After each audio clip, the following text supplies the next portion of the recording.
You drive past the same gas station twice in one day. Morning price, $3.29. Evening price, $3.41. Nothing happened, no shortage, no emergency, no new tax announced on the news, just two numbers, 12 cents apart, on the same pump the same day. Most people assume gas prices change because of supply and demand somewhere far away. A war, a hurricane, a pipeline shutting down on the other side of the world. Sometimes that's true, but it explains almost none of what you're actually seeing on your local sign. The real answer is stranger, and most drivers have no idea it's even happening. Let's start with the part almost everyone gets right. Crude oil is the foundation of every gallon of gas. It gets pulled out of the ground, shipped to a refinery, and turned into fuel. The price of that crude oil is set on a global market, traded constantly every second the markets are open. Two benchmarks matter most here: West Texas Intermediate, used mostly in North America, and Brent crude, used as the global reference point. These prices move based on real things: production decisions made by OPEC and its allied oil-producing countries, conflict in oil-producing regions, changes in global demand, especially from major economies like the United States, China, and India. So far, this is the boring,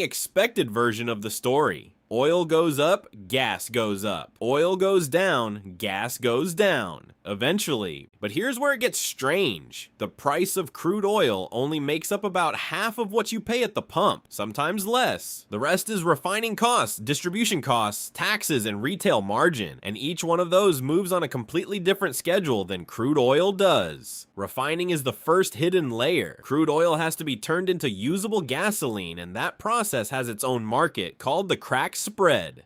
Refineries don't just buy oil and sell gas at a fixed markup. They adjust output based on seasonal demand. In the summer, refineries are required in much of the United States to produce a different blend of gasoline designed to reduce smog in hot weather. This summer blend is more expensive to produce, so prices tend to climb heading into driving season, regardless of what crude oil itself is doing that week. In the fall, refineries switch back to a cheaper winter blend, and prices often drop, again somewhat independent of crude oil's price that day. This single seasonal switch can move prices by 20 or 30 cents a gallon nationwide, with no breaking news involved at all. Then there's distribution. Gasoline doesn't teleport from the refinery to your local station. It travels by pipeline, ship, rail, and truck. Every step in that chain has its own cost, and those costs fluctuate with trucking demand, fuel surcharges, and regional infrastructure problems that rarely make national news. A small pipeline outage in one region can spike prices locally for days, while the rest of the country sees no change at all. This is part of why the same brand of gas station can charge wildly different prices in different cities, sometimes different prices in the same city, just a few miles apart. Now here's the part most people have never even considered: taxes. Federal gas tax in the United States has stayed mostly flat for decades, but state and local gas taxes vary enormously, and several states adjust their gas tax automatically based on formulas tied to inflation or wholesale fuel prices. This means in some states, taxes quietly shift every few months without a single politician announcing anything. The sign just changes. So you've got crude oil moving by the second, refining costs shifting by the season, distribution costs shifting by the week, and taxes shifting by the month, sometimes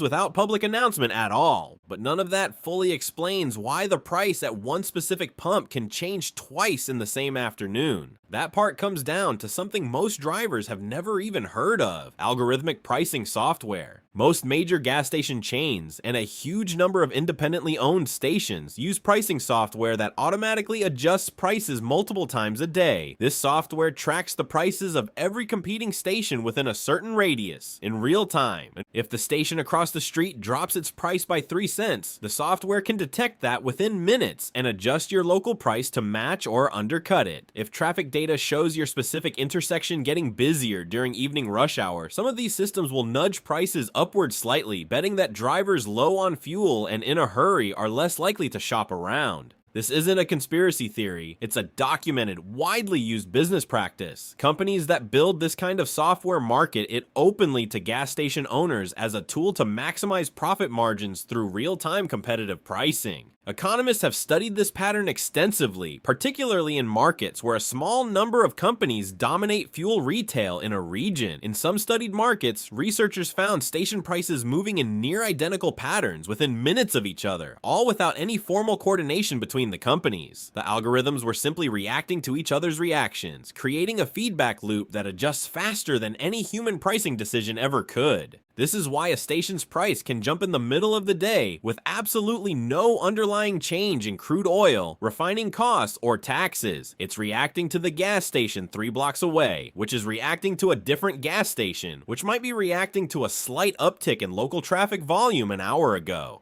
There's also a layer almost nobody talks about: branding and location premiums. A gas station attached to a major highway exit, especially one near an airport or a tourist corridor, will almost always charge more than an identical station a few miles inland. Not because the fuel costs more to deliver there, because the customer base is different. Drivers passing through on a road trip or rushing to catch a flight are far less price sensitive than someone who drives past the same 5 stations every day on their commute. Pricing software accounts for this. It treats location-based desperation as a measurable variable, the same way it treats time of day or competitor pricing. So a gallon of gas sold at an airport exit and a gallon sold 2 miles away, made from the exact same shipment, refined at the exact same facility, can carry a price difference of 50 cents or more, purely based on who's statistically more likely to be in a hurry. Then there's credit card processing fees, which most drivers have no idea factor into pump pricing at all. Card networks charge merchants a percentage fee on every transaction. Gas stations operate on extremely thin margins, often just a few cents per gallon in pure profit. To offset card fees, many stations post a higher credit price and a lower cash price right on the sign, a difference that has nothing to do with oil markets and everything to do with payment processing contracts negotiated separately by each station owner or chain. So by the time you're staring at a number on a sign, that number has been shaped by global crude oil markets, seasonal refining requirements, regional distribution bottlenecks, state tax formulas, competitor tracking algorithms reacting in real time, location-based pricing psychology, and credit card fee structures, all stacked on top of each other, all updating on completely different timelines. No single person decides the price you pay. There's no executive sitting in an office choosing the number on your local sign that morning. There's a system of overlapping algorithms and formulas, each optimizing for a different variable, none of them coordinating directly with each other, all converging on a single number that flips on a roadside sign while you're not even looking at it. And this is the part that should actually unsettle you a little. The system wasn't designed by any one person to confuse you. It emerged, piece by piece, because every individual company involved was simply optimizing its own small piece of the chain as efficiently as possible. The refinery optimized for seasonal blend costs. The trucking company optimized for fuel surcharges. The software company optimized for competitive price matching. The state government optimized its tax formula for inflation adjustment. Nobody sat down and built this maze on purpose. It just became the maze, because every piece of it made sense in isolation, and nobody was responsible for looking at the whole picture. So the next time you see the price jump 12 cents between morning and evening, you're not imagining a coincidence, and you're not being personally targeted. You're watching dozens of invisible systems, none of which know about each other, all quietly reacting to each other in real time. Nobody decided your gas price today. Something closer to everything did.